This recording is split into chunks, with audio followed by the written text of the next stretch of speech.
C'est une mission parlementaire de 15 députés avec un président rapporteur qui était moi-même, un co-rapporteur qui était Marc Bonneau, un député de Montbéliard, qui appartient à l'opposition,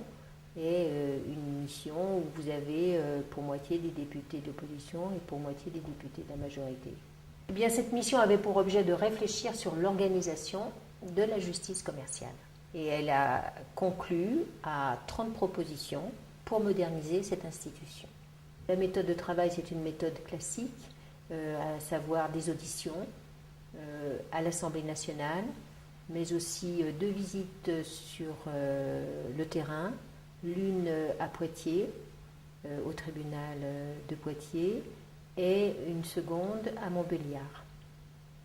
Bon, j'ai ajouté à cela des contacts personnels sur le terrain, dans ma circonscription. La quasi-majorité des propositions font consensus entre majorité et opposition, à savoir tout ce qui a trait à la formation, à la déclaration d'intérêt, à l'éthique et à la déontologie. En revanche, sur la question de la participation de magistrats professionnels aux chambres, au tribunal de commerce, là, nous avons des positions qui n'ont pas pu correspondre.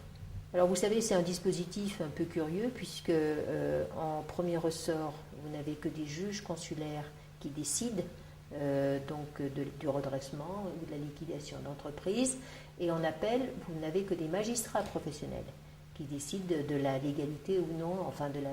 justesse ou non de la décision rendue par le tribunal de commerce. Alors ce que nous souhaitons, c'est que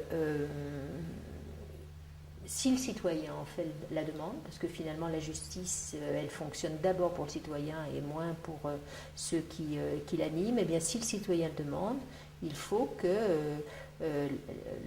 la justice puisse mettre à disposition une chambre, non pas échevinée, mais où un magistrat professionnel puisse apporter également sa culture du droit et de la justice aux côtés des chefs d'entreprise cooptés, juges consulaires. Nous avons audité un certain nombre de ces représentants, des auxiliaires de justice. Ce que nous souhaitons, nous, c'est une seconde mission qui pourrait démarrer en septembre prochain, très rapidement, de sorte que nous puissions étudier la justice commerciale, non plus l'organisation de la justice elle-même, mais le déroulé